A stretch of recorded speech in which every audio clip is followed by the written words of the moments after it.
Welcome back to Grassroots Media. Welcome back to this week's edition of the Greeneville Federal Bank Eddie Spradlen Show, where we cover everything inside of Burley Stadium with the Greeneville Green Devil football team. As always, I'm joined here with head coach Eddie Spradlen. Coach, good to see you one final time this year. Thanks for having me, man. Absolutely. It's always a pleasure to be out here in late November to be able to interview a football coach. Haven't been able to do that yet.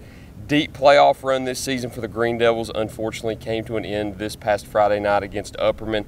Talk about that game and take us through the whole entire night. You know, what a special time to get to be out here and play football, you know, practice on Thanksgiving, do all those things that we talked about. You know, it's special for this football program, but you come in with a really good team in Upperman that, you know, was undefeated for a reason. And, you know, a couple things didn't go our way that night. You know, we had a really good, you know, our four-year starter offensive lineman and Cameron Lester didn't play in that game. Drew Armbrister gets hurt in the first quarter, starting inside backer. That's a key part of our defense. You know, just things didn't go our way at times, but man, we still had a chance to win that football game. Just got to make a few more plays. You know, had to threw an interception in the end zone. We missed a field goal. We got down here and we're moving the football. Had a penalty, got backed up, then turned it over on down. So had plenty of opportunities. Just couldn't get off the field on third down defensively. So overall, really proud of those guys, how hard they played. Played 4 quarters just like they had all year against a really talented Upperman football team. I've been able to watch most of the game, and the one thing that I've noticed the most that I don't think it's hard to tell looking at stats too is they had a very dominant run game. 307 of their 310 total yards were on the ground. They were able to chew a lot of clock by doing that also. Do you think that was really a detriment in the game, is not being able to have as many possessions as you're used to during a game? You know, not necessary, but, you know, it would have helped us. You know, you had a chance to get the ball more. We kind of really stepped it up and were playing even better in the second half. I felt like, you know, they scored 2 touchdowns in the first half. We, you know, couldn't get off the field on third down like we talked about, but you know, we got to be able to make plays when we got opportunities on offense as well in special teams. And, you know, you don't do those in those type games because you knew it was going to be a game. You know, like you said, they got a 6'4", 200-pound quarterback that runs it really good and a 195-pound running back. So in a big offensive line, they playing with the tight end and or 2 tight ends or a tight end and a wing every play. So a big challenge for us. And, you know, for us, they were going to load the box defensively, try to stop Carson, limited what he was going to do. So, you know, other people needed to step up and make plays. We had a couple drop passes, and, you know, on one of those drops it would have went for a touchdown pass, I think. So, you know, things like that, and we got to hit open receivers when they're open, and just a couple things, you know, things like that make a difference in a game like that. You can't make mistakes in a big time game, especially in a 4th round game. I know they keyed in on Carson Quillen a lot, and it was evident too because he wasn't able to have the productive night that he's used to. But your passing game was very effective in this game. I saw the stat line. I think it was over 200 yards in this game. Corbin had one of his better nights, and I think it came down to the end where you figured out where their secondary was something that you could kind of pick apart in a way, because you look at the long throws. You had a long of 25, a long 2 of your receivers had long receptions of over 30 yards too. Talk about the passing game and how you were able to air it out a little bit. Yeah, you know, Corbin played a really good game and throwing the football around. And, you know, that was kind of our game plan to go in. We felt like, you know, they were going to try to stop us running it, but we could get the ball out on the edge and get the running back involved in some stuff in the passing game. And we did that. And like I said, we had, you know, one of those passes could have been, you know, we had 2 real key drops.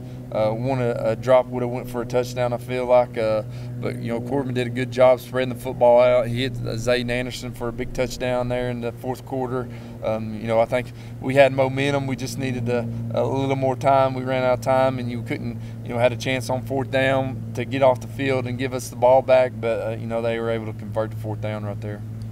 I want to talk about some of the positives a little bit too. We talked about it last week. It's always a privilege to be able to practice on Thanksgiving week and to be able to come out here on Thanksgiving morning. You have the turkey trot going on too.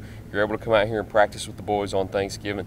Talk about how special of a day it was here on Thanksgiving in Burley Stadium. You know, there's a lot of people around. We invited former alumni, parents to come watch us practice. We fed the the boys at 8 o'clock on Thanksgiving morning. You know, I had Booster Club and parents here at 6:30 setting up to do that. And I can't say enough about a big reason we're successful because all the work that our Booster Club and our parents put in to make sure these kids have a special time while they're here. And when a game like this, you practice on Thanksgiving, you want to make it special, something that these boys are going to remember forever, and want these younger guys to do it again. So hats off to all those people involved to help make this program what it really is. And would love to win on Friday night, but like you said, it's a special time to be able to do this.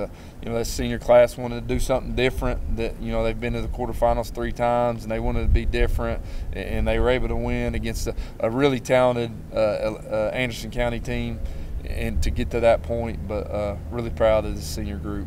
That puts a cap on the 2023 campaign for the Green Devils, but the good news is you've got a lot of talent coming back.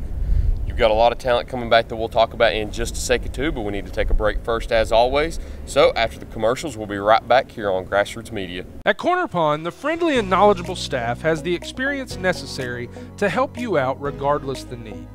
Have an item of value you'd like to pawn or sell? Corner Pond can help. They pawn numerous items of value, including firearms, tools, ammunition, silver, coins, and much more. When you walk through their doors, you'll find well-stocked shelves full of electronics, gaming systems, fishing and hunting equipment, car audio and accessories. And don't forget about the room full of guitars and basses and amplifiers, or their outside lawn and garden equipment. Corner Pond is a case knife dealer and carries numerous used knives as well.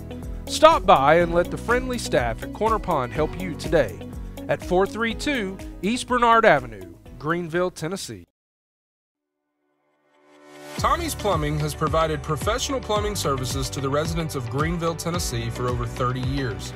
Our experience and reputation have helped us grow our business to add locations in Jonesboro, Tennessee. Tommy's Plumbing is local and family owned, and we offer a full line of plumbing services, such as kitchen faucet, shower faucets, commodes, and bathroom faucets, as well as drain cleaning. We also provide outside plumbing work, such as septic and sewer drain cleanouts, as well as repair and replace. Tommy's Plumbing pretty much does it all. Tommy's Plumbing is licensed, bonded, and insured. Our quality workmanship and passion to provide our clients with expert service is second to none. We guarantee we have the best warranty around.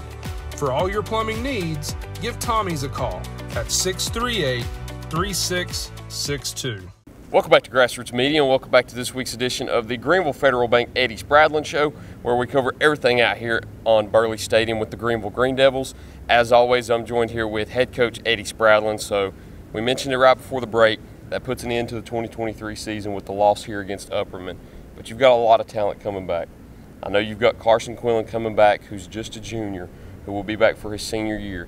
We saw some glimpses of Caden Baugh at quarterback, who will be coming back for his junior year. You've got some receivers coming back. You've got some key defensive players coming back. Talk about what the future holds here for Greeneville.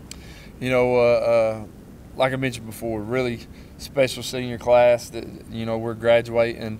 But we had a lot of young kids play throughout the year. Really excited about that freshman class. Had a really good JV season with them. Got a lot of special kids in that class. They got a really good quarterback in Kane Ricker, Drew Dyer, good running backs and defensive player, and you got Caden Hershey, a big-time offensive lineman. I think is going to really be able to step in. There's a lot more guys in that freshman class that really excited about.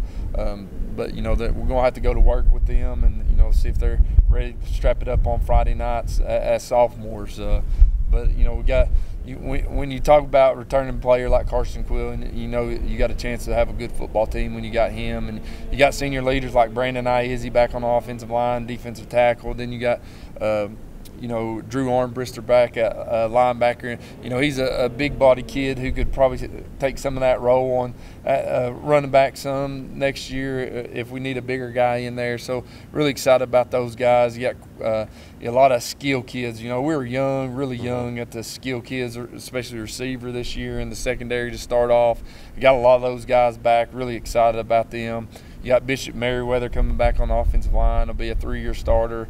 He plays both ways. Got Quentin Humphrey back at defensive tackle, a big kid in there. So got a lot of kids back, but we got a lot of kids who are excited for their opportunity to step in and try to take on some of those roles. And with it being the end of the 2023 season also, I want to talk about some of your favorite moments throughout the year. Take us through some of your favorite moments, whether that be some of your favorite moments in practice, funny moments on the road on the buses, some of the moments during the games that people don't know about. Talk about some of your favorite moments throughout the season. You start with, just one of the special things about this football team. You bring them in during the spring practice. We do it in the morning, and bring them in on Thursday mornings at 6:30 in practice. We come in the summer, at 7 o'clock, and we do that stuff. And especially those early mornings before school, you get them in there, you hanging out with them.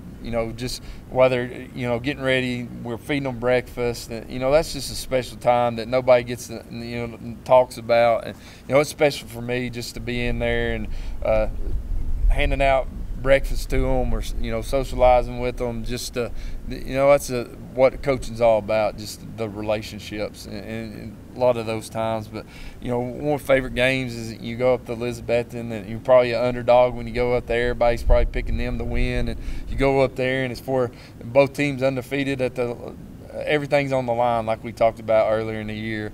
It's the game everybody wanted to see, and you go there and you play really good football, and you come out and you're region champs after that. That's a special game. And then, same thing when you played Anderson County here in the third round. We've been in that situation. We played in the quarterfinal 2 years before that, or 3 years, I guess, 4 years, whatever it was. And then, we were in there to be able to get over that hump against a really good Anderson County team was another really special moment.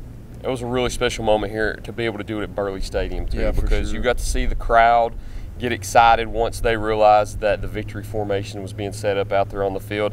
I know you called a timeout towards the end of the game, and you motioned towards the crowd to get hyped up, and they were able to do that too. And it's a special moment to be able to get those key wins at home, but it's also special to do them on the road, as you mentioned, to be able to go into Elizabethton and take that win away from them after they had took the conference from you for so many years, and then you were able to rattle off 3 straight now. And some of those sophomores, like you mentioned, like Carson Quillen, they've won 3 straight regional championships. They're going to be going for 4 next year now.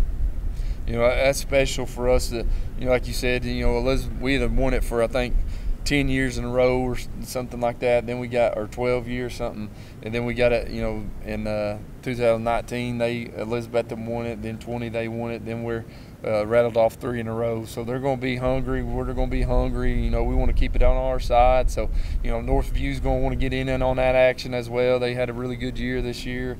So it'll be, as always, exciting region schedule. And, you got to go to Alcoa this year, next year. So that'll be an exciting time. And, that's another special game. The hype that was in that game, it got cut short because of weather. But, a 7-7 ball game with like 2 minutes left in the second quarter. Who knows how that game would have turned out, but excited to be in that type game.